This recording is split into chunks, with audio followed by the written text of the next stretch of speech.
Hey there, YouTubers. Thanks for joining me today, Leanne Lily Mazare, on my YouTube channel. Today's topic is emotional decision making, or rather, emotional guidance in decision making for life and business. Now, I chose this topic because it's not something that you would normally expect people to talk about, especially in business and decision making, because most of us are trained to think of decisions as something that are very logical, sort of anti-emotional, something that we don't really let our emotions affect, because the idea or the premise is that our emotions will influence our decisions in a negative way. And I'm here to challenge that thinking, because I actually believe that our emotions are here to guide us into the correct decisions that are best for ourselves and that are in our highest and best purpose. Now, why do I think that? I think that because we've lost touch with how we feel about things. Most people can't even explain how they feel about anything. When you ask them how they feel, they start talking about what they think. They don't know if they feel good. They don't know if they feel scared. They don't know if they're angry. They don't know if they're elated. Well, most people can tell some of the higher ones, anger or jealousy or elation. Most people can tell those, but some of the subtleties in between that are fairly important in making choices are just sort of left by the wayside. And I think that that's a disservice to ourselves, because we come into this world, it's my belief anyway, and through my meditation I have validated this thinking for many, many years. We come into this world with a sense of with our senses, meaning we're babies, sure, and we have to learn how to get along in the world, but we still know how we feel. We feel good, we feel bad. When something feels scary, if we would just listen to it and not go in that direction, then we would probably be a lot better off and not have so many regrets. If things start out feeling good and then change, that's a signal that something's wrong, and maybe you should do some further investigation, get more information, talk to somebody, figure out what they're hiding. Have you ever just met somebody and they're trying to sell you something, for example, and you just don't feel right about it? You don't feel good, you don't trust them, you don't know why. They're saying all the right things, but you feel some kind of an ulterior motive from them. Well, that's kind of the thing I'm talking about. Sometimes you need to listen to that, because when things are right and you're in a right place, that's the other thing, then the things in your life that you want will kind of line up for you. But when you're not in a good place, meaning you're putting down your feelings, you're not listening to your feelings, you're making choices based totally on intellect and not how they feel to you, you can get yourself all bound up and get your panties in a twist and be a very angry person, very resentful person, very entitled person. Lots of things like that happen when we don't listen to our guidance systems, because we're not on an even keel when we make our decisions. And then we make one decision that's bad and then another one that's worse. And we just sort of follow ourselves down this spiral until we wonder, how did I get into this mess? Now, there's times when you're excited about something, but it's a bit of a stretch maybe to do it. Or you're excited about it, but it's a conflict. Those are things you need to listen to. If you're excited, but it's a bit of a stretch, maybe the time is not right. Maybe the thing is right, but the time is not right. Or if you're excited about something, but it gives you a moral qualm about it, then maybe it's really not right for you. And, you're going to have some regret about it later. If it ends up hurting someone else or destroying a family or something like that, or causing you to be fired from your job that you need and want, those are maybe decisions that you want to think a little harder about. But usually there's an indication somewhere in there that stop and think, stop and consider. Not just only think, because that's the other side of the coin. I mean, some people are going so full on with just what feels good, because they're so low on feel good in their lives that they grab onto, the shiny toy and destroy everything they've built or worked for or love or things like that, without meaning to, but without thinking about it very much.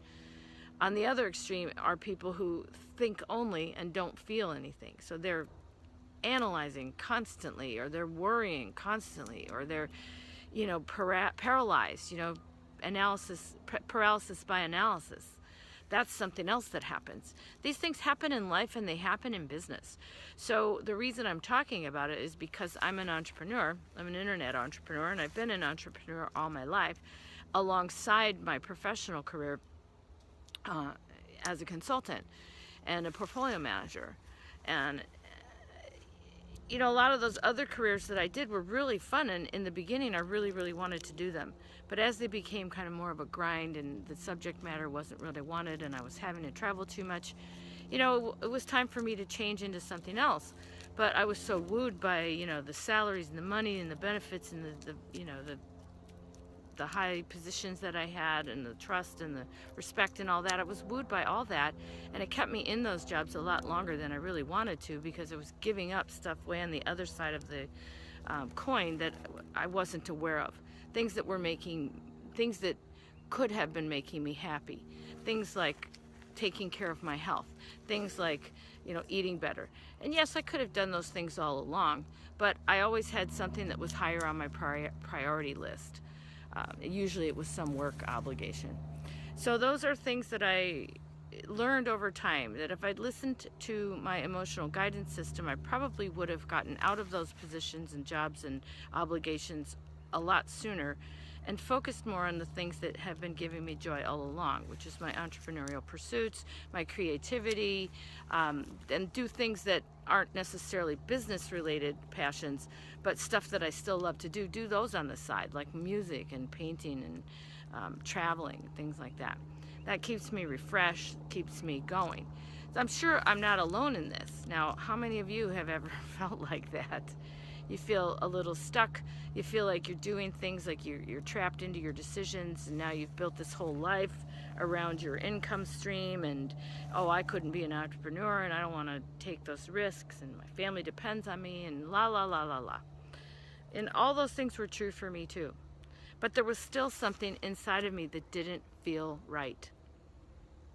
And it was when I started listening and using my heart to make more of my decisions that I actually started to feel better.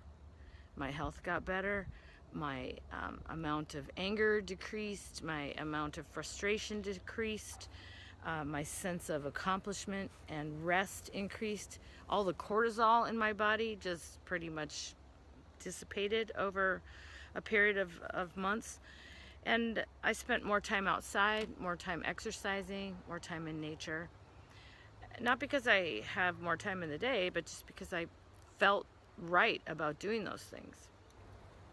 Now, that may or may not be what you want to do, but the whole point is about feeling better.